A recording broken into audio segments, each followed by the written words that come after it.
scene 10. Go! Hi, my name is Kerry Caldwell and this is Zia-Cooking. I am so excited and glad you could join me today. I've always wanted to share my delicious recipes with all my friends and family, and now I can, because Zia-Cooking is the place where we're going to come together, we're going to learn more about cooking, and I am going to share with you all the amazing stories that I've learned from my family, from my ancestors, from our heritage. We'll be talking about recipes from northern New Mexico all the way to southern New Mexico. Zia-Cooking is where it's at. We're going to get together, we're going to share recipes, we're going to have fun, and we are going to bring dinner to the table. Welcome to Zia-Cooking. I'm so glad that we could get together today. I'm going to be sharing an exciting recipe for green chili cast iron enchiladas. These ooey gooey, cheesy, melted, delicious enchiladas are going to be wonderful, and I can't wait to share the recipe with you today.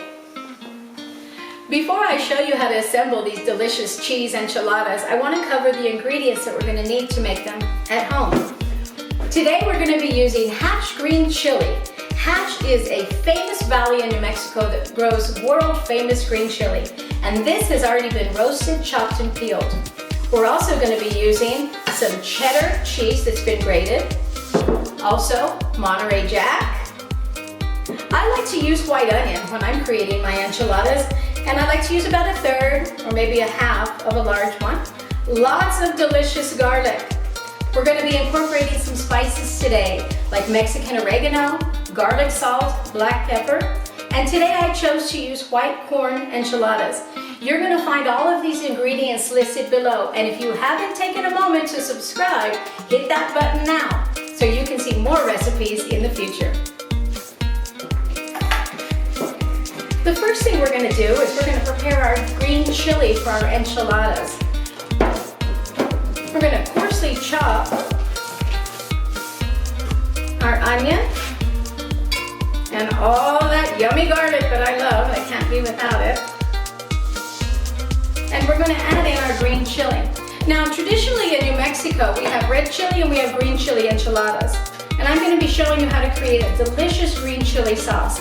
Now, I know there are a lot of people out there that really don't like me to use the word sauce, or they have some types of complaints that they make being traditional New Mexicans, but I believe that it's very important that we understand that we can't just dump chili on a tortilla and call it enchilada sauce. This is a beautiful recipe. There's nothing pre-made, pre-packaged in it, and we're going to go ahead and add in our spices. Remember, all of this ingredient is listed below. We blended our chili and ingredients in the blender. Let's go ahead and add it to a medium saucepan, and we're going to put this on medium heat for about 5 to 7 minutes and let it come to a low boil.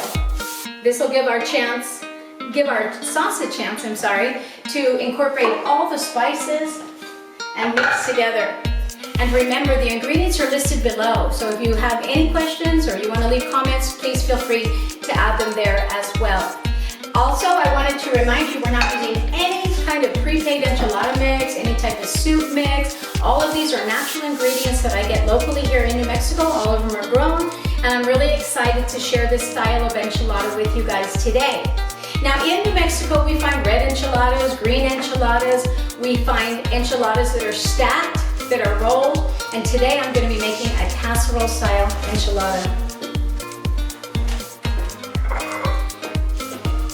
We're going to be using our corn tortillas and placing them in a well-buttered cast iron skillet. Today I'm using an 8-inch skillet, but you can feel free to make this recipe bigger or smaller according to what you'd like. Now, this size usually feeds about 4 people, but when you're hungry and married to a hungry man like myself, you know that this is probably going to feed just 2 of us today. These tortillas have been lightly fried in oil.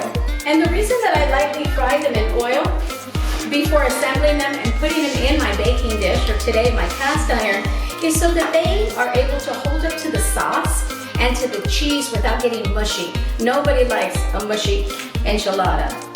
Now, what I'm doing here is on the very bottom of my cast iron, as you can see, I am laying a nice layer of the tortillas down on the bottom.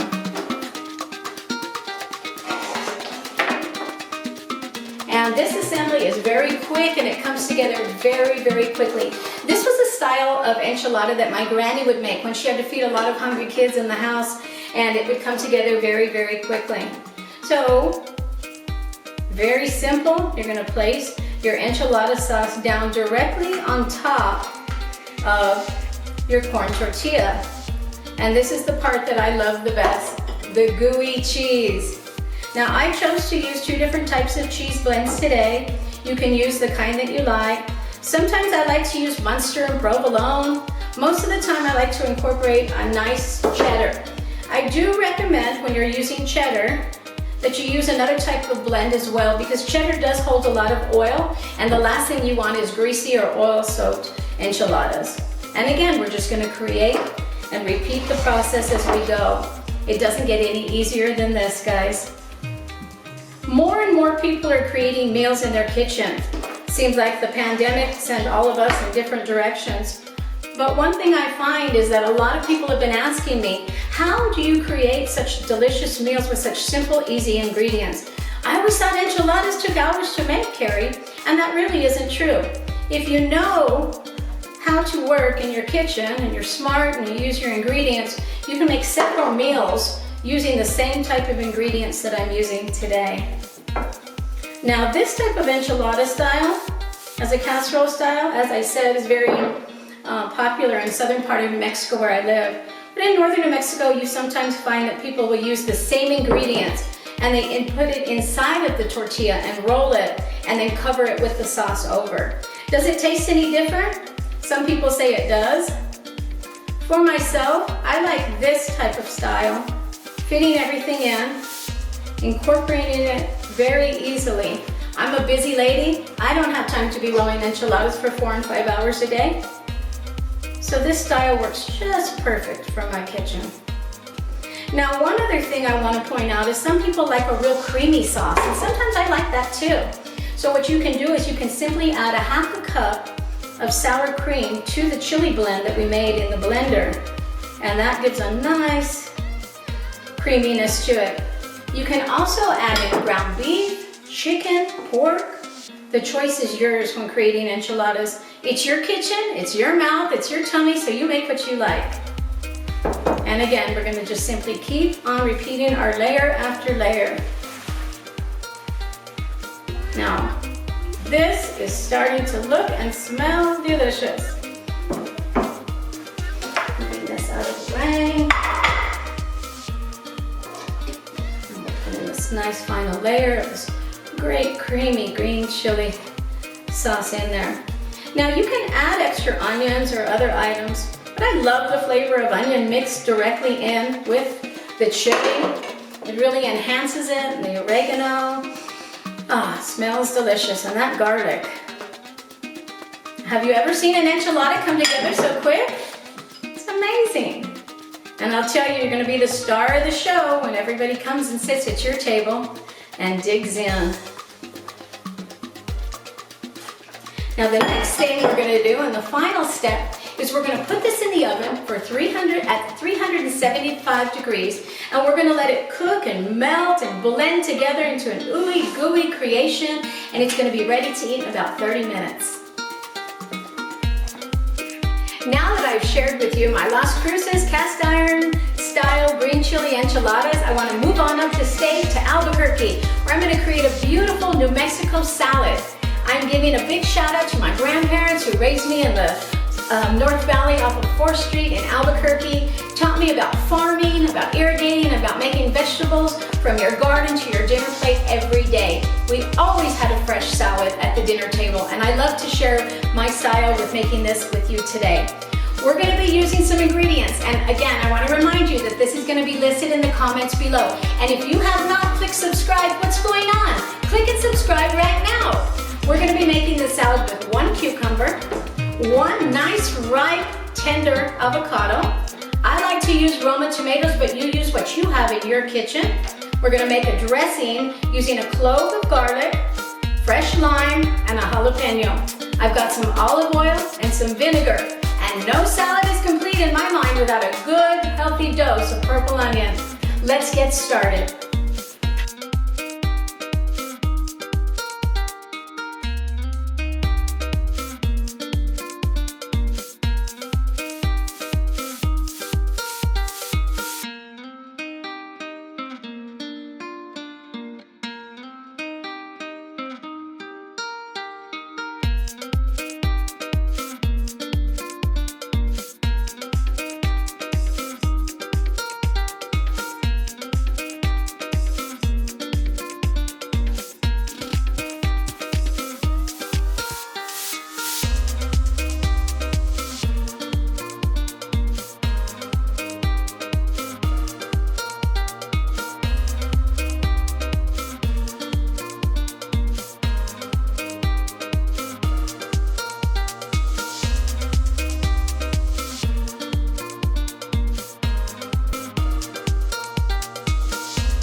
so excited now that we get to make the best part of the meal. Maybe not. Those enchiladas were pretty good. I'd like to share with you and move up a little bit higher up north of the state to Santa Fe, where I found this beautiful recipe for sangria. The recipe is going to include some beautiful fruits that we find around our state. Today I'm using some tangerines, some strawberries, some red apple, and some green apple. We're also going to be incorporating some juice, and today I'm using a mango juice. You know how I love all those extra juices with my wine. We're going to be using some carbonated soda. You can use whatever brand works best for you, or you can use sparkling water if you want to keep the calories down. And the special magical ingredient is 2 sticks of cinnamon. Now, today we're going to be using red wine. Red wine is traditional as the Sangre de Cristo Mountains in Santa Fe. Sangre meaning blood. So we're going to create a beautiful, beautiful wine. And my family loves Southern New Mexico wine. And I know there's a lot of wine snobs in the state, around the world actually, but New Mexico is one of the oldest growing regions in the world. In fact, I know it's the oldest growing region in northern New Mexico for wine. Let's put this great recipe together and take a sip and see how delicious it is. I went ahead and I've added the red wine here. Today I'm using a Cab Sauvignon, but feel free to use a Tempranillo, a Pinot Noir, or a Merlot. I really recommend that you use a dry wine for this because we're going to be adding a lot of sugars already with the fruit. We don't want it to be too sweet. And all you gotta do is slice up your food and simply drop it in. And I'm using some red apples. I keep the seeds. I put all of it in there. And I drop in some of our strawberries. And I sliced up an orange. Oranges are wonderful, or mandarins, tangerines, because the peel has a lot of essential oils and it really gives that wonderful smell. And there goes our cinnamon. Top it off with some of this wonderful juice. And lastly, let's put it all together. Now, you will find all the ingredients listed below. And if you hadn't taken time to subscribe, hit that subscribe button now, because I want to see you again next week when we create some recipes. I'm so excited to see what you guys think about enjoying these with your family, and I am looking forward to getting some feedback and comments. As soon as you share them, I'd love to know what your family has to say about the recipes that you made. Look at all this beautiful food we created, Zia-Cooking today. I am so glad that you joined me in my kitchen. I'm looking forward to hearing what your family has to say when you create this delicious meal in your home. I'm really, really glad that we had this time together, and I'm glad that we got to travel through New Mexico and share some of the different regions. Everything that makes Zia-Cooking special. It's about coming together, having fun, learning more about our culture, our experiences, and having good food. Thank you. Have a great day.